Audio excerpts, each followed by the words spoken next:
নমস্কার বন্ধুরা, শুভ সকাল। আজকে ছোট্ট একটি বার্তা নিয়ে আসলাম।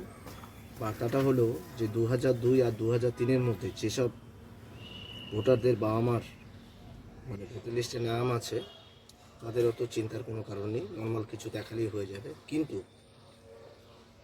ওই লাভলি খাতুন, তারপরে সাবিনা খাতুন, অদিতি পাত্র, তারপরে নূর আহমেদ, পশ্চিমবঙ্গে এসে নারায়ণ অধিকারী, এরকম যে সকল মালগুলো আছো তোমরা সাবধান হয়ে যাও।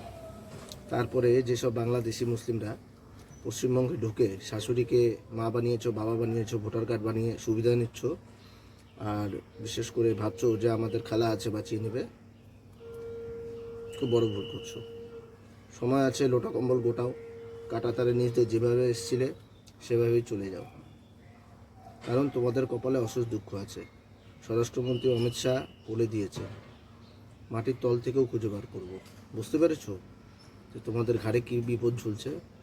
আর হাইকোর্ট থেকে একটা রায় আসছে যেখানে বলেছে বিএলওরা যে আমাদের প্রাণের ঝুঁকি আছে কাজ করতে গেলে। তাহলে ভাবো এর পরিবর্তে কী রায় আসতে পারে।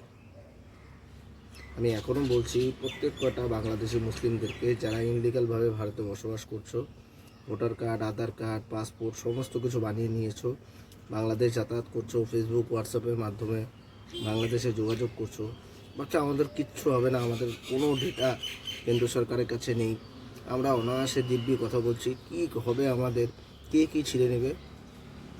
আছলা বাঁশ ঢুকবে, আছলা বাঁশ। এই ভিডিও বার্তায় বলছি আছলা বাঁশ তোমাদের ঢুকবে। তোমরা বুঝতে পারছো না। কেঁচো খোদা দেখেছো কোনোদিনও? কেউটো বের করে ছাড়বে।